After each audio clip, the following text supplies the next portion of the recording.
That half-finished email from Tuesday is using more of your brain right now than the presentation you spent 3 hours on. You can feel it, that low-grade hum of something left undone, pulling at the edges of your focus, like a tab you forgot to close. Your mind treats every incomplete task as an open file, running in the background, draining processing power you need for the thing right in front of you. By the end of this, you'll know exactly how to turn that mental itch from a liability into the sharpest productivity tool you've ever used. In 1927, a Lithuanian psychologist named Bluma Zeigarnik was sitting in a busy Vienna restaurant when she noticed something odd about the waiters. They could remember complex, multi-item orders with perfect accuracy, but only while the orders were still open. The moment the bill was paid, the details vanished. Completed transactions dissolved from memory like they'd never existed. Unfinished ones stayed crisp. She went back to her lab and tested it. Subjects were given a series of simple tasks. Puzzles, arithmetic, small assembly projects. Some tasks they finished, others were interrupted halfway through. When asked to recall the tasks later, subjects remembered the interrupted ones at nearly twice the rate of the completed ones. The unfinished work had physically lodged itself deeper into memory. Your brain has a completion bias baked into its operating system. Every task you start opens a cognitive loop. Finish the task, and the loop closes quietly. Leave it incomplete, and the loop keeps cycling, demanding attention, burning resources even while you sleep.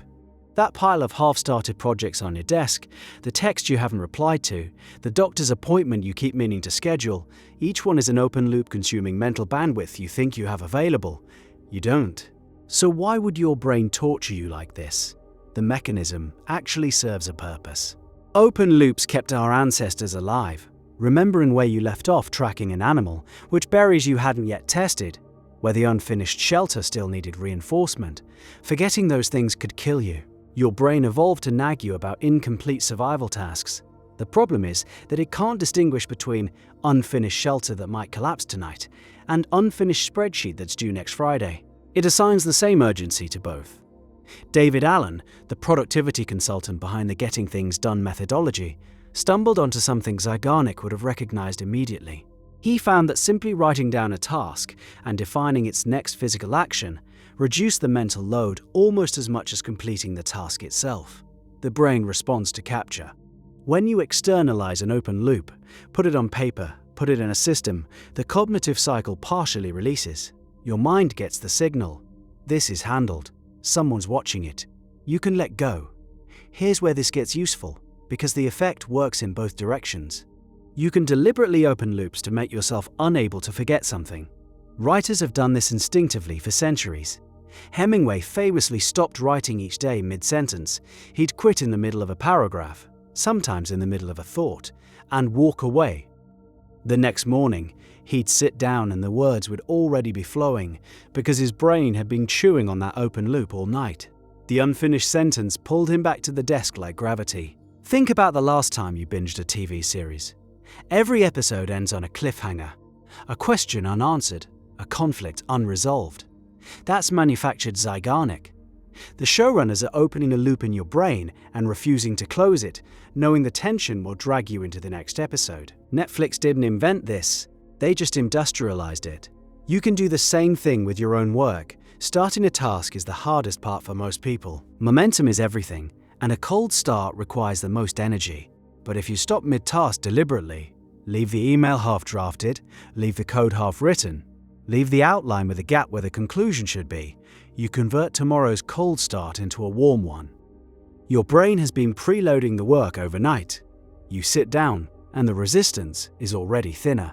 There's a catch though. The effect has a dark side that most productivity advice ignores. When you have too many open loops running simultaneously, you don't get enhanced focus on all of them. You get paralysis. Each loop demands a slice of your working memory, and working memory has hard limits, roughly 4 items at a time for most people. Open 15 loops and your brain doesn't prioritize.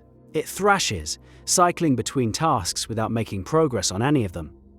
Like a computer with too many programs running at once. That overwhelmed feeling when you have 100 things on your plate and can't seem to start any of them. That's loop overload.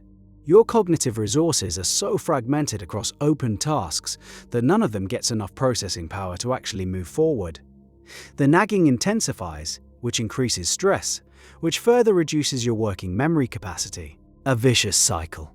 The solution involves two moves working in tandem. First, close the loops that don't matter, aggressively. That thing you said you'd do 3 months ago and keep postponing, either do it in the next 20 minutes or officially declare it dead.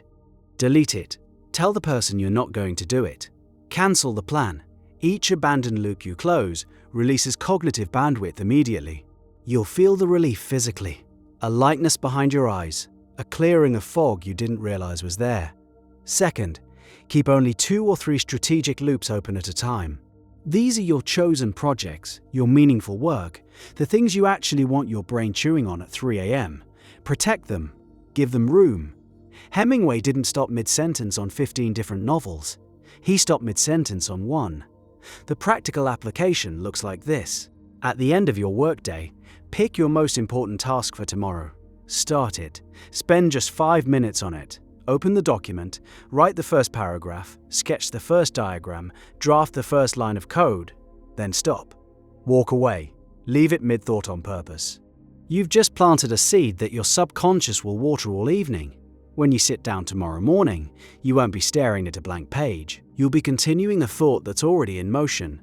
For everything else, the errands, the emails, the minor obligations, write them down in a single trusted system and get them out of your head. The Zeigarnik effect weakens dramatically when the brain trusts that the information is stored somewhere reliable. A paper list works. A digital app works.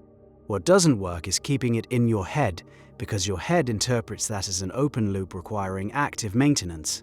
There's a subtlety here that most people miss in the other direction. Some tasks feel finished when they shouldn't. You've had the experience of reading an entire chapter of a book and retaining almost nothing. Compare that to being interrupted halfway through a chapter. You probably remember exactly where you stopped and what was happening. Completion creates closure, and closure triggers forgetting. If you're studying for an exam, finishing a chapter and closing the book is one of the worst things you can do. Better to stop mid-concept, take a break and come back. The incomplete processing keeps the material active in memory. Critics of the Zeigarnik effect point out that replication studies have produced mixed results. Some labs reproduce the effect clearly, others found weaker signals or no effect at all. They're right that the magnitude varies, context matters, motivation matters. If you don't care about the task at all, interrupting it won't make your brain hold on to it. The effect is strongest when you're personally invested in the outcome, which, if you think about it, makes it even more useful as a deliberate tool, because you'd only weaponize it for work that already matters to you. Your brain is running open loops right now. Dozens of them probably. Some are serving you. Most are just draining the battery. You've been treating that background hum like a personality flaw. I'm so scattered, I can't focus. I have too much going on. The hum is a feature of your cognitive architecture running exactly as designed. It just needs a manager. Close what doesn't matter. Capture what does. And the one project that keeps you up at night, the one your brain refuses to release. Stop fighting that pull. Walk toward it. Leave it beautifully, deliberately unfinished at the end of each day. Let the loop do what it was built to do. Tomorrow morning, when you sit down and the words come easier, the ideas arrive faster, the resistance feels lighter. Remember what happened. You didn't get smarter overnight. You just learned to leave the door open a crack.